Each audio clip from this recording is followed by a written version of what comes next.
Welcome to Bedtime Stories. Rebecca of Sunnybrook Farm. Chapter 1. We Are 7. The old stagecoach was rumbling along the dusty road that runs from Maplewood to Riverboro. The day was as warm as midsummer, though it was only the middle of May, and Mr. Jeremiah Cobb was favoring the horses as much as possible, yet never losing sight of the fact that he carried the mail.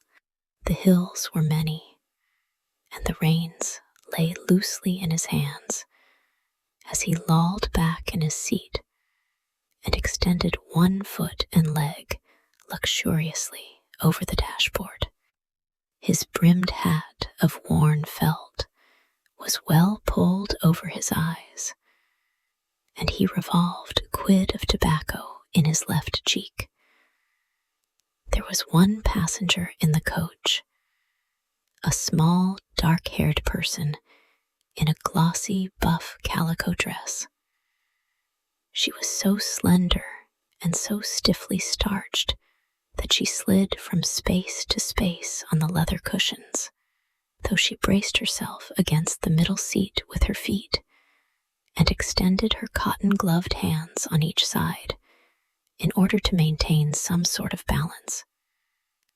Whenever the wheels sank farther than usual into a rut or jolted suddenly over a stone, she bounded involuntarily into the air, came down again, pushed back her funny little straw hat, and picked up or settled more firmly a small pink sunshade, which seemed to be her chief responsibility, unless we accept a bead purse, into which she looked whenever the condition of the roads would permit, finding great apparent satisfaction in that its precious contents neither disappeared nor grew less. Mr. Cobb guessed nothing of these harassing details of travel, his business being to carry people to their destinations, not necessarily to make them comfortable on the way. Indeed, he had forgotten the very existence of this one unnoteworthy little passenger. When he was about to leave the post office in Maplewood that morning, a woman had alighted from a wagon and, coming up to him, inquired whether this were the Riverboro stage, and if he were Mr. Cobb. Being answered in the affirmative, she nodded to a child who was eagerly waiting for the answer, and who ran towards her as if she feared to be a moment too late. The child might have been 10 or 11 years old, perhaps, but whatever the number of her summers, she had an air of being small for her age. Her mother helped her into the stagecoach, deposited a bundle and a bouquet of lilacs beside her, superintended the roping on behind of an old hair trunk, and finally paid the fare, counting out the silver with great care. "I want you should take her to my sisters in Riverboro," she said. "Do you know Mirandy and Jane Sawyer? They live in the brick house. Lord bless your soul, he knew 'em as well as if he'd made 'em. Well, she's going there, and they're expecting her. Will you keep an eye on her, please? If she can get out anywhere and get with folks, or get anybody in to keep her company, she'll do it. Goodbye, Rebecca. Try not to get into any mischief, and sit quiet so you'll look neat and nice when you get there. Don't be any trouble to Mr. Cobb. You see, she's kind of excited. We came on the cars from Temperance yesterday, slept all night at my cousin's, and drove from her house. 8 miles it is, this morning. Goodbye, Mother. Don't worry. You know, it isn't as if I hadn't traveled before. The woman gave a short, sardonic laugh and said in an explanatory way to Mr. Cobb, "She's been to Wareham and stayed overnight. That isn't much to be journey proud on." "It was traveling, Mother," said the child eagerly and willfully. "It was leaving the farm and putting up lunch in a basket, and a little riding in a little steam cars, and we carried our nightgowns." "Don't tell the whole village about it if we did," said the mother, interrupting the reminiscences of this experienced voyager. "Haven't I told you before," she whispered, in a last attempt at discipline, "that you shouldn't talk about nightgowns and stockings and things like that in a loud tone of voice, and especially when there's men folks round?" "I know, Mother, I know. And I won't. All I want to say is," here Mr. Cobb gave a cluck, slapped the reins, and the horses started sedately on their daily task. "All I want to say is that it is a journey when—" The stage was really underway now, and Rebecca had to put her head out of the window over the door in order to finish her sentence. "It is a journey when you carry a nightgown." The objectionable word, uttered in a high treble, floated back to the offended ears of Mrs. Randall, who watched the stage out of sight, gathered up her packages from the bench at the store door, and stepped into the wagon that had been standing at the hitching post. As she turned the horse's head towards home, she rose to her feet for a moment, and shading her eyes with her hand, looked at a cloud of dust in the dim distance. "Mirandy'll have her hands full, I guess," she said to herself. "But I shouldn't wonder if it would be the making of Rebecca." All this had been half an hour ago, and the sun, the heat, the dust, the contemplation of errands to be done in the great metropolis of Milltown had lulled Mr. Cobb's never-active mind into complete oblivion as to his promise of keeping an eye on Rebecca. Suddenly he heard a small voice above the rattle and rumble of the wheels and the creaking of the harness. At first he thought it was a cricket, a tree toad, or a bird. But having determined the direction from which it came, he turned his head over his shoulder and saw a small shape hanging as far out of the window as safety would allow. A long black braid of hair swung with the motion of the coach. The child held her hat in one hand, and with the other made ineffectual attempts to stab the driver with her microscopic sunshade. "Please let me speak," she called. Mr. Cobb drew up the horses obediently. "Does it cost any more to ride up there with you?" she asked. "It's so slippery and shiny down here, and the stage is so much too big for me that I rattle round in it till I'm most black and blue. And the windows are so small, I can only see pieces of things, and I've most broken my neck stretching round to find out whether my trunk has fallen off the back. It's my mother's trunk, and she's very choice of it." Mr. Cobb waited until this flow of conversation, or more properly speaking, this flood of criticism, had ceased, and then said jocularly, "You can come up if you want to. There ain't no extra charge to sit side on me." Whereupon he helped her out, boosted her up to the front seat, and resumed his own place. Rebecca sat down carefully, smoothing her dress under her with painstaking precision, and putting her sunshade under its extended folds between the driver and herself. This done, she pushed back her hat, pulled up her darned white cotton gloves, and said delightedly, "Oh, this is better. This is like traveling. I am a real passenger now. And down there, I felt like our setting hen when we shut her up in a coop. I hope we have a long, long ways to go." "Oh, we've only just started on it," Mr. Cobb responded genially. "It's more in 2 hours." "Only 2 hours," she sighed. "That will be 1:30. Mother will be at Cousin Anne's. The children at home will have had their dinner, and Hannah cleared all away. I have some lunch because Mother said it would be a bad beginning to get to the brick house hungry and have Aunt Mirandy have to get me something to eat the first thing. It's a good growing day, isn't it?" "It is, certain. Too hot. Most. Why don't you put up your parasol?" She extended her dress still farther over the article in question as she said, "Oh dear, no. I never put it up when the sun shines. Pink fades awfully, you know, and I only carry it to meet in cloudy Sundays.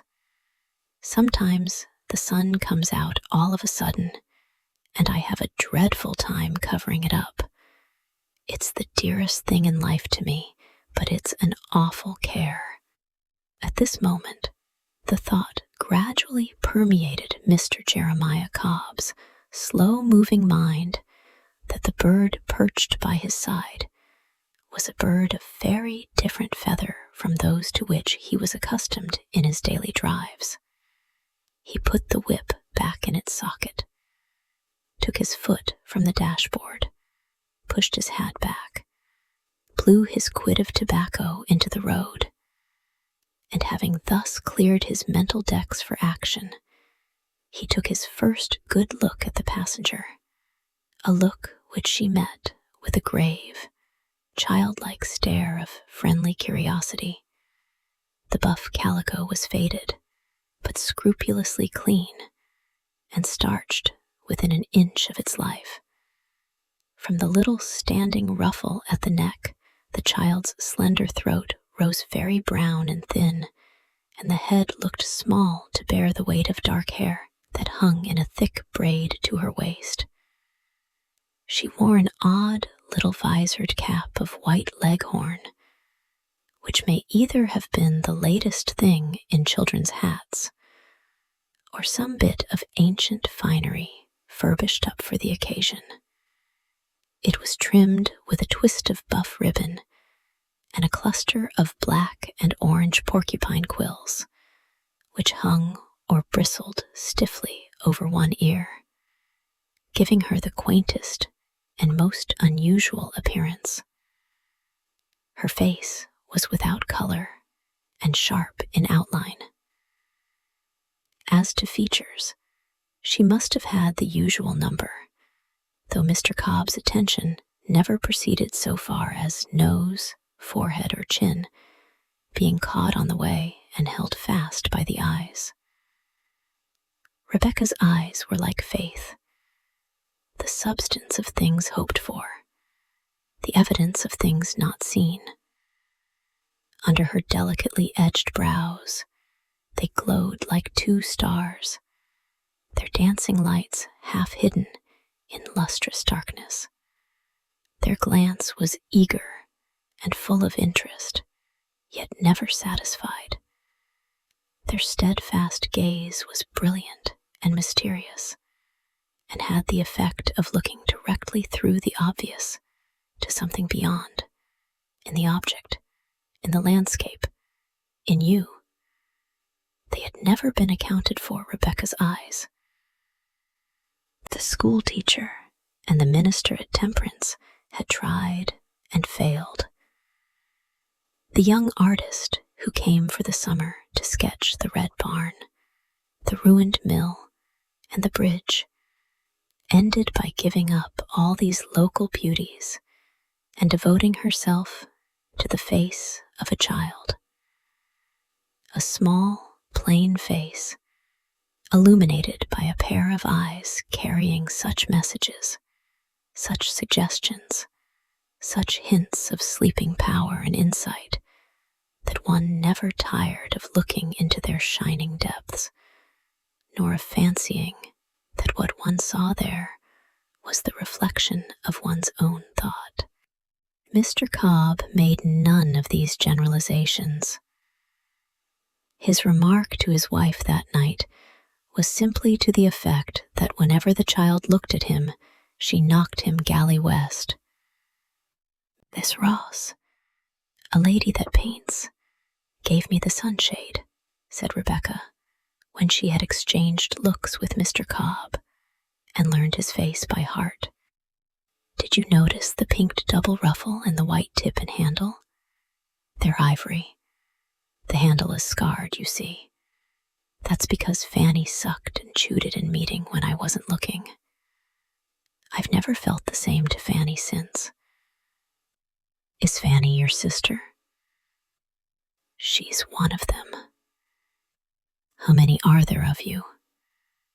"7. There's verses written about 7 children. Quick was the little maid's reply, "Oh, master, we are 7. I learned it to speak in school, but the scholars were hateful and laughed. Hannah is the oldest. I come next. Then John, then Jenny, then Mark, then Fanny, then Mira." "Well, that is a big family." "Far too big, everybody says," replied Rebecca with an unexpected and thoroughly grown-up candor that induced Mr. Cobb to murmur, "I swan," and insert more tobacco in his left cheek. "They're dear, but such a bother, and cost so much to feed, you see," she rippled on. "Hannah and I haven't done anything but put babies to bed at night and take them up in the morning for years and years. But it's finished. That's one comfort. And we'll have a lovely time when we're all grown up and the mortgage is paid off." "All finished? Oh, you mean you've come away?" "No, I mean they're all over and done with. Our family's finished. Mother says so, and she always keeps her promises. There hasn't been any since Mira, and she's 3. She was born the day Father died. Aunt Miranda wanted Hannah to come to Riverboro instead of me, but Mother couldn't spare her. She takes hold of housework better than I do, Hannah does. I told Mother last night, if there was likely to be any more children while I was away, I'd have to be sent for. For when there's a baby, it always takes Hannah and me both, for Mother has the cooking and the farm." "Oh, you live on a farm, do ye? Where is it? Near to where you got on?" "Near? Why, it must be thousands of miles. We came from Temperance in the cars. Then we drove a long ways to Cousin Anne's and went to bed.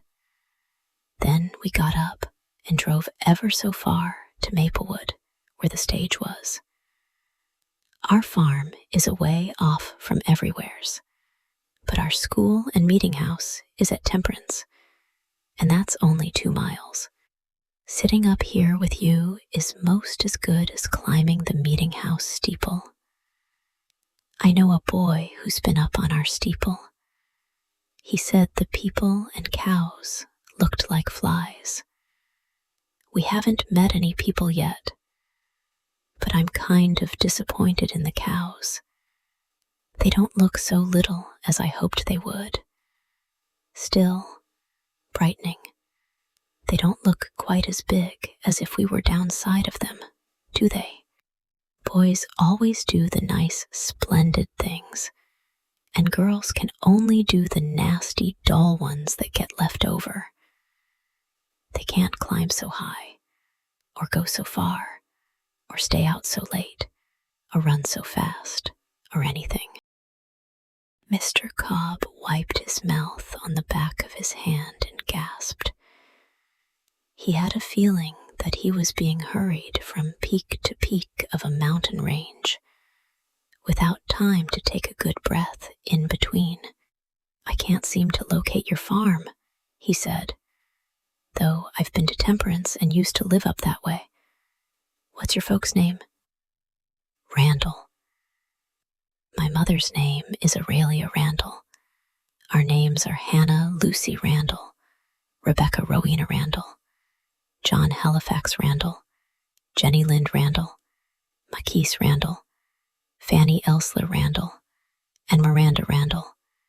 Mother named half of us and father the other half, but we didn't come out even, so they both thought it would be nice to name Mira after Aunt Miranda in Riverboro.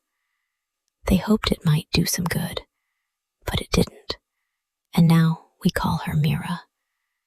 We are all named after somebody in particular. Hannah is Hannah, at the window binding shoes, and I am taken out of Ivanhoe.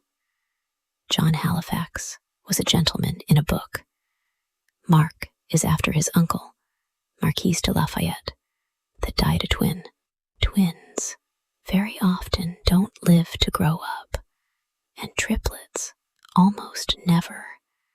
Did you know that, Mr. Cobb? We don't call him Marquis, only Mark. Jenny is named for a singer, and Fanny for a beautiful dancer. But Mother says they're both misfits, for Jenny can't carry a tune, and Fanny's kind of stiff-legged. Mother would like to call them Jane and Frances and give up their middle names, but she says it wouldn't be fair to Father. She says we must always stand up for Father, because everything was against him, and he wouldn't have died if he hadn't had such bad luck. I think that's all there is to tell about us, she finished seriously. Land o' Liberty. I should think it was enough, ejaculated Mr. Cobb. There wa'n't many names left when your mother got through choosin'. You've got a powerful good memory. I guess it ain't no trouble for you to learn your lessons, is it? Not much. The trouble is to get the shoes to go and learn 'em. These are spandy new I've got on, and they have to last 6 months. Mother always says to save my shoes. There don't seem to be any way of saving shoes but taking 'em off and going barefoot. But I can't do that in Riverboro without shaming Aunt Mirandy. I'm going to school right along now when I'm living with Aunt Mirandy, and in 2 years, I'm going to the seminary at Wareham. Mother says it ought to be the making of me. I'm going to be a painter like Miss Ross when I get through school. At any rate, that's what I think I'm going to be. Mother thinks I'd better teach. Your farm ain't the old Hobbs place, is it? No, it's just Randall's farm. At least that's what Mother calls it. I call it Sunnybrook Farm. I guess it don't make no difference what you call it, so long as you know where it is, remarked Mr. Cobb sententiously. Rebecca turned the full light of her eyes upon him reproachfully, almost severely, as she answered, "Oh, don't say that and be like all the rest. It does make a difference what you call things. When I say Randall's farm, do you see how it looks?" "No, I can't say I do," responded Mr. Cobb uneasily. "Now, when I say Sunnybrook Farm, what does it make you think of?" Mr. Cobb felt like a fish removed from his native element and left panting on the sand. There was no evading the awful responsibility of a reply, for Rebecca's eyes were searchlights that pierced the fiction of his brain and perceived the bald spot on the back of his head. "I suppose there's a brook somewheres near it," he said timorously. Rebecca looked disappointed, but not quite disheartened. That's pretty good, she said encouragingly. You're warm, but not hot. There's a brook, but not a common brook. It has young trees and baby bushes on each side of it. And it's a shallow, chattering little brook with a white sandy bottom and lots of little shiny pebbles. Whenever there's a bit of sunshine, the brook catches it, and it's always full of sparkles the livelong day. Don't your stomach feel hollow? Mine doest.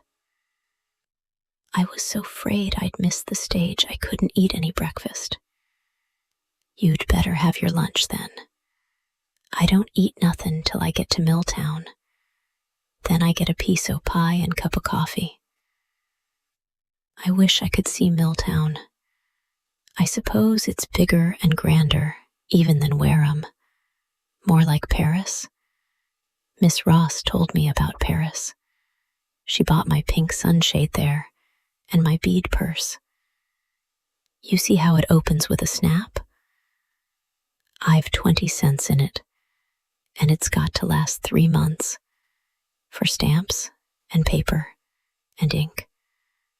Mother says Aunt Mirandy won't want to buy things like those when she's feeding and clothing me and paying for my school books. Paris ain't no great, said Mr. Cobb disparagingly. It's the dullest place in the state of Maine. I've druve there many a time. Again, Rebecca was obliged to reprove Mr. Cobb, tacitly and quietly, but nonetheless, surely, though the reproof was dealt with one glance, quickly sent, and as quickly withdrawn. Paris is the capital of France, and you have to go to it on a boat, she said instructively. It's in my geography, and it says, the French are a gay and polite people, fond of dancing and light wines. I asked the teacher what light wines were, and he thought it was something like new cider, or maybe ginger pop. I can see Paris, as plain as day, by just shutting my eyes. The beautiful ladies are always gaily dancing around, with pink sunshades and bead purses, and the grand gentlemen are politely dancing and drinking ginger pop. But you can see Milltown most every day, with your eyes wide open, Rebecca said wistfully. Milltown ain't no great neither, replied Mr. Cobb, with the air of having visited all the cities of the earth and found them as naught. Now you watch me heave this newspaper right onto Miss Brown's doorstep. Biff, and the packet landed exactly as it was intended, on the corn husk mat in front of the screen door.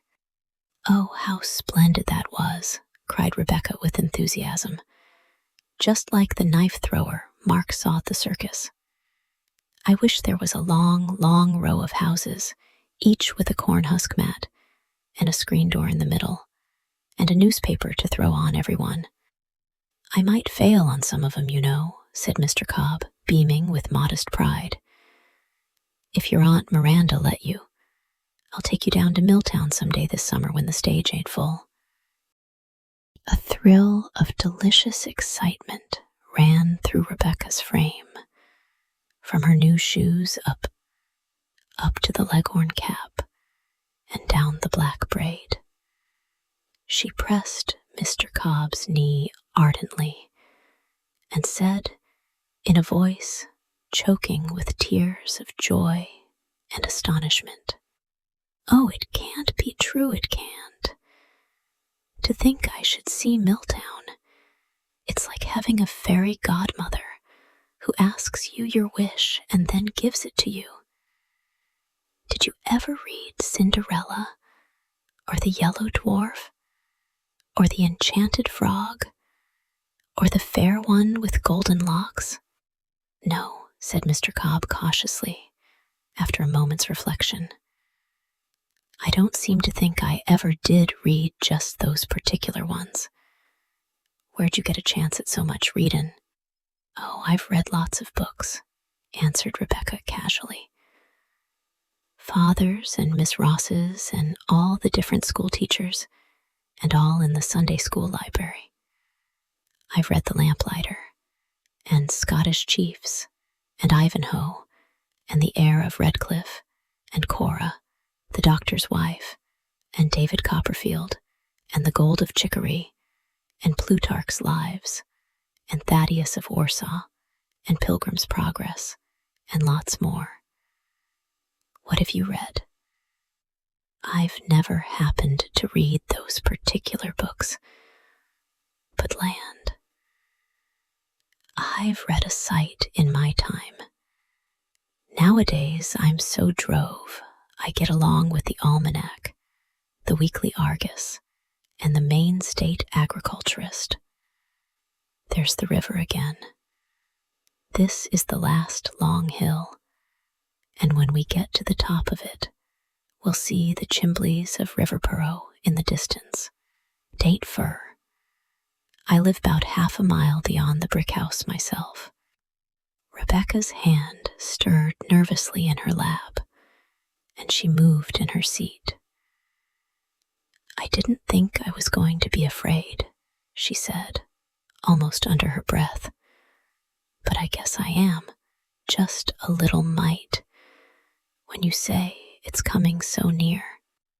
Would you go back? Asked Mr. Cobb curiously. She flashed him an intrepid look, and then said proudly, I'd never go back. I might be frightened, but I'd be ashamed to run. Going to Aunt Mirandy's is like going down cellar in the dark.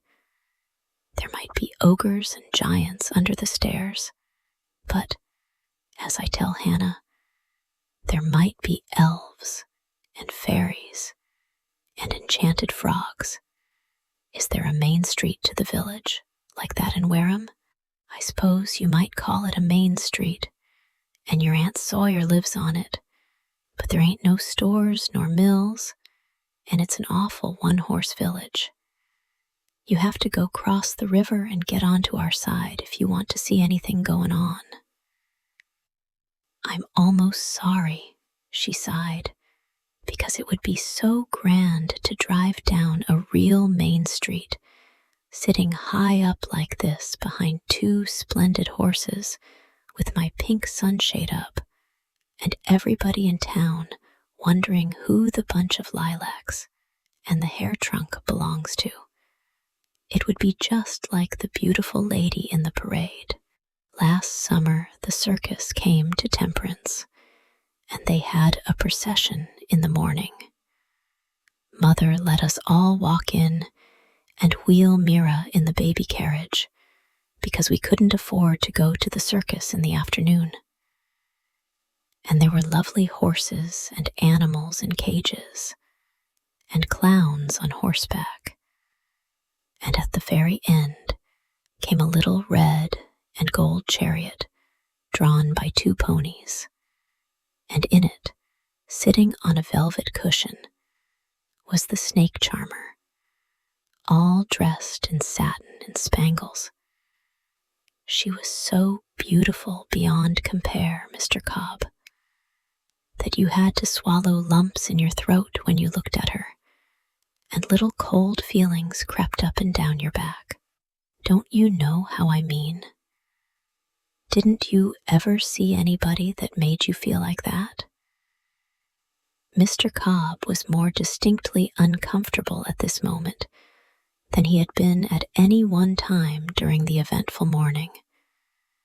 But he evaded the point dexterously by saying, There ain't no harm, as I can see, in our making the grand entry in the biggest style we can.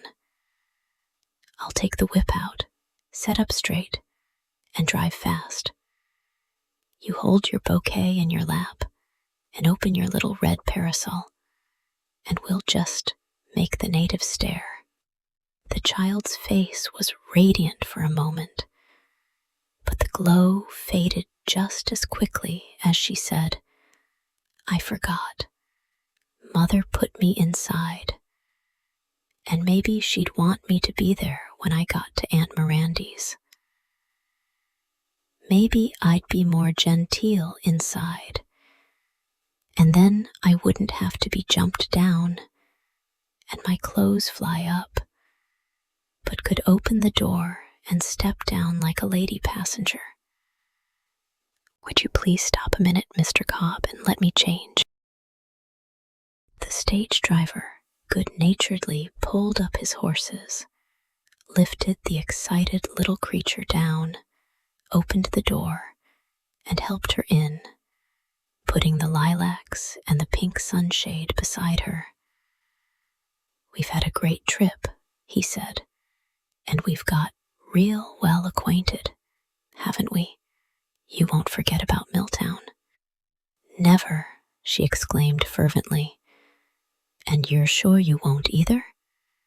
"Never, cross my heart," vowed Mr. Cobb solemnly as he remounted his perch. And as the stage rumbled down the village street between the green maples, those who looked from their windows saw a little brown elf in buff calico, sitting primly on the back seat, holding a great bouquet tightly in one hand and a pink parasol in the other. Had they been far-sighted enough, they might have seen, when the stage turned into the side dooryard of the old brick house, a calico yoke rising and falling tempestuously over the beating heart beneath, the red color coming and going in two pale cheeks, and a mist of tears swimming in two brilliant dark eyes. Rebecca's journey had ended. "There's the stage turnin' into the Sawyer girls' dooryard," said Mrs. Perkins to her husband. "That must be the niece from up Temperance Way. It seems they wrote to Aurelia and invited Hannah, the oldest, but Aurelia said she could spare Rebecca better, if 'twas all the same to Mirandy and Jane, so it's Rebecca that's come. She'll be good company for our Emma Jane. But I don't believe they'll keep her 3 months. She looks black as an Injun, what I can see of her. Black and kind of up and comin'. They used to say that one of the Randalls married a Spanish woman, somebody that was teaching music and languages at a boarding school. Lorenzo was dark-complected, you remember, and this child is too. Well, I don't know as Spanish blood is any real disgrace, not if it's a good ways back and the woman was respectable. End of chapter 1. Rest well and wake up refreshed for a brand new day. Good night and sweet dreams.